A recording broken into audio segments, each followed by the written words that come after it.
যে কথাগুলো আমরা 16 বছর বলেছি, আমরা সেই কথাটি এখন শেখ হাসিনার দোসররাই বলছে। হাবিবুল আউয়াল গতকাল বলেছেন 2024 এবং তার আগের নির্বাচনগুলো ছিল ডামি নির্বাচন।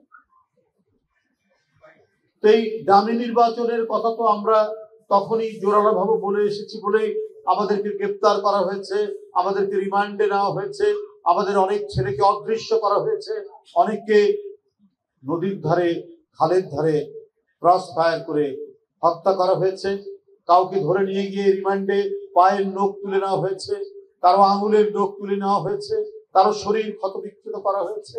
এবং এই ডামি নির্বাচন প্রতিহত করার জন্য যারা নিয়মতান্ত্রিক সংগ্রাম করেছে তারও অসংখ্য নেতাকর্মী পঙ্গুত্ব বরণ করেছেন এবং অন্ধ হয়ে গেছেন। 200-300-র মতো বিএনপি এবং গণতন্ত্রের জন্য যারা লড়াই করেছেন তারা। আজকে হাবিবুল আউয়াল বলছেন ডামি নির্বাচন হয়েছে।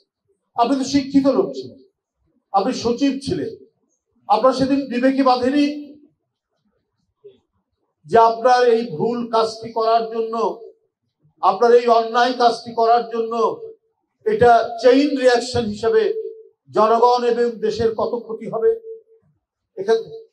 এই যে একটি ভোটারবিহীন ডামি নির্বাচন, তাহলে এটি অবৈধ নির্বাচন।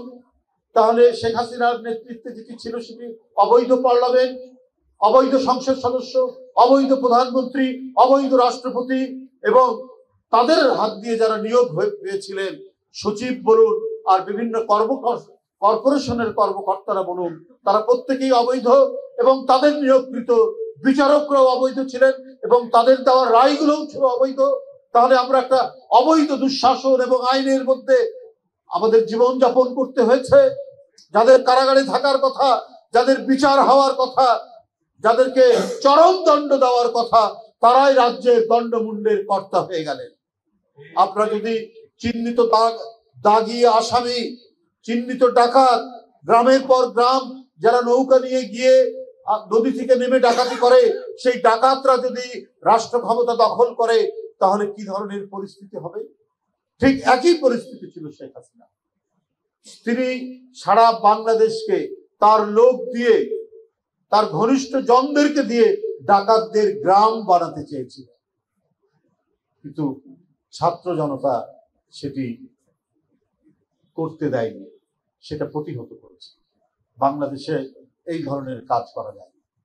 চেষ্টা করেছেন জনগণের টাকা, কখনো রেন্টাল, কুইক রেন্টালের নামে তারা পাচার করেছেন, তারা পদ্মা সেতুর নামে টাকা পাচার করেছেন, তারা মেট্রো রেলের নামে টাকা পাচার করেছেন, তারা অন্যায়ভাবে অবৈধভাবে ইলেকট্রিসিটি ট্যাক্স বৃদ্ধি করে সেই টাকা পাচার করেছেন। সেই টাকা পাচারের কথা এখন আসছে। এবং শেখ হাসিনা নিজে বলতেন যে বাংলাদেশে আমার কোনো সম্পত্তি নেই, আমার কিছু নেই।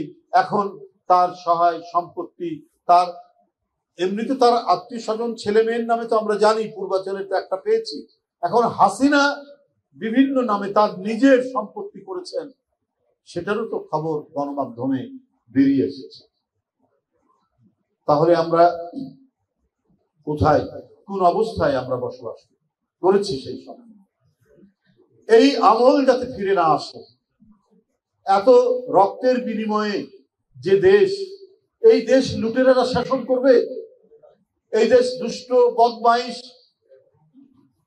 চোরা কারবারি এরা শাসন করবে, মাদক ব্যবসায়ীরা শাসন করবে এবং আক্ষরিক ভাবে লিটারেলি তারাই শাসন করেছে শেখ হাসিনার নেতৃত্বে।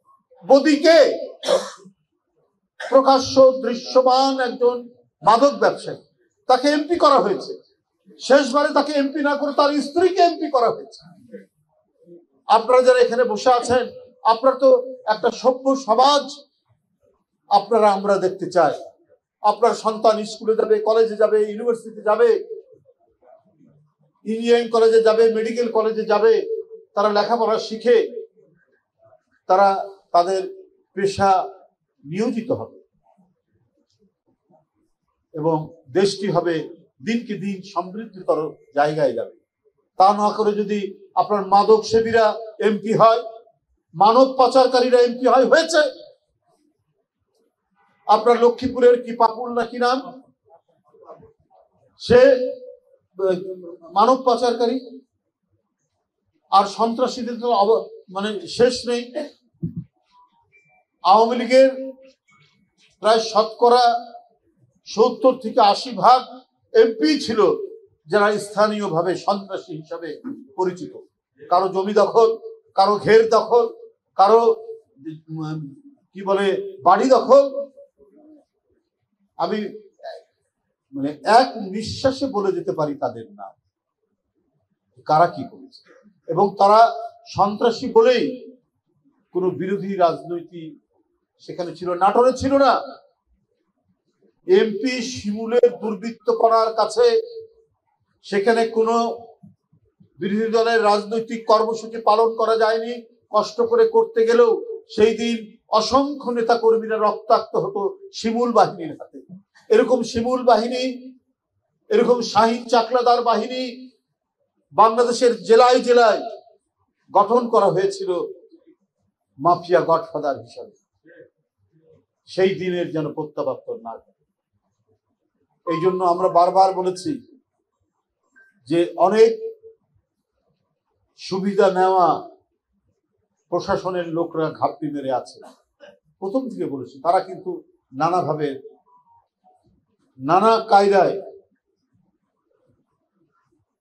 আপনার সহায়তা করবে। আপনি দেখেছেন না, শেখ হাসিনা পালিয়ে যাওয়ার 15-20 দিনের মধ্যে গোপালগঞ্জে স্বেচ্ছাসেবক দলের এক নেতাকে তারা হত্যা করবে। তো এটা কেন? নিশ্চয়ই প্রশাসনের মধ্যে ঘাপটি মারা লোক ছিল। পালিয়ে যাওয়ার পরেও তারা এটা করতে পারছে না। তাদের কাছে অনেক টাকা আছে, তাদের কাছে অবৈধ অস্ত্র আছে। এই কারণেই মাঝে মাঝে তারা মাথা তুলে দাঁড়ানোর চেষ্টা করে। আবার অনেকে চেষ্টা করছে বিএনপির নামে নতুন করে তারা কিছু করার, আধিপত্য বিস্তার করার, একে তাকে বিভিন্ন অভিধায় অভিযুক্ত করে কথা বলার চেষ্টা করছে। এদেরকে আপনারা যারা জাতীয়তাবাদী দর্শনে বিশ্বাসী, আমি বলবো শুধু রাজনীতি নয়, তাদেরকে সতর্ক থাকবে। এদের ব্যাপারে কঠোর পদক্ষেপ নিয়েছেন বিএনপির ভারপ্রাপ্ত চেয়ারম্যান জনাব তারেক রহমান। তিনি কঠোর পদক্ষেপ নিয়ে যাচ্ছেন এখনো, কিন্তু অনেকে নাম ভাঙিয়ে অনেক কিছু করছে। এই যে আমরা শুনেছি ইনকাম ট্যাক্স অফিস এবং ইনকাম ট্যাক্স, এখানে একজন ব্যক্তি বিএনপির নাম ভাঙিয়ে আন্দোলন করছেন। এই আজকে চেয়ারম্যানকে সরাচ্ছে, সরাবেন, কালকে এই করবেন। এটা কেন? তাকে কে দায়িত্ব দিবে? আমি তো সিনিয়র যুগ্ম মহাসচিব, আমি তো জানি না। আপনি নিজে নিজেই বিএনপির নাম ভাঙিয়ে আপনি আন্দোলন শুরু করে দিলেন একটা অফিসে। সেখানে তো আমাদের আরো অনেক বিএনপির নেতৃবৃন্দ আছেন, তারা তো জানে না। বিভিন্ন ক্ষেত্রে বিভিন্ন ডিপার্টমেন্টে এই ধরনের একটা মানে সুবিধাবাদী গোষ্ঠী, একটা চক্র, তারা নানাভাবে বিভ্রান্ত করার চেষ্টা করছে। এ ব্যাপারে সবাইকে সতর্ক থাকতে হবে। আমরা সরকারের সমালোচনা করি, অন্তর্বর্তীকালীন সরকার তো হচ্ছে বিএনপির এবং সমস্ত গণতান্ত্রিক রাজনৈতিক দলগুলোর সমর্থিত সরকার। তারা সংস্কার করে দ্রুত নির্বাচন তারা দিবেন, বা দ্রুত নির্বাচন নয়, যৌক্তিক সময়ের মধ্যে নির্বাচন তারা দেবেন। আমরা তাদের উদ্যোগ, ভূমিকা, বিশেষ করে প্রধান উপদেষ্টা লন্ডনে গিয়ে আমাদের ভারপ্রাপ্ত চেয়ারম্যান সাহেবের সাথে দেখা করেছেন। অন্যান্য যেগুলো ভালো কাজ, সমস্ত ভালো কাজের আমরা সমর্থন করছি, কিন্তু যেখানে ত্রুটি দেখছি, যেখানে সমালোচনা করা দরকার, সেখানে আমরা সমালোচনা করছি। বন্ধুরা, তাই বলি যে অনুমতি ছাড়া, বিএনপি হাইকমান্ডের অনুমতি ছাড়া বিএনপির নামে কেউ এই সরকারি কোনো ডিপার্টমেন্টে আন্দোলনের নামে কেউ যদি কোনো নৈরাজ্য করে, সে তারা বিএনপির কেউ না। এটা আপনাদের মনে রাখতে হবে। আমি এই ইনকাম ট্যাক্স ডিপার্টমেন্টে যেরকম হচ্ছে, এইরকম অন্য কোনো সরকারি প্রতিষ্ঠানে কেউ যদি করে, যদি এটা যদি ন্যায়সঙ্গত হয়, এটা যদি এই ব্যাপারে সাপোর্ট থাকে দলীয়, সেটা ভিন্ন ব্যাপার। যেখানে সাপোর্টটাই নিজেদের ফায়দা তোলার জন্য এই কাজ করলে সেটা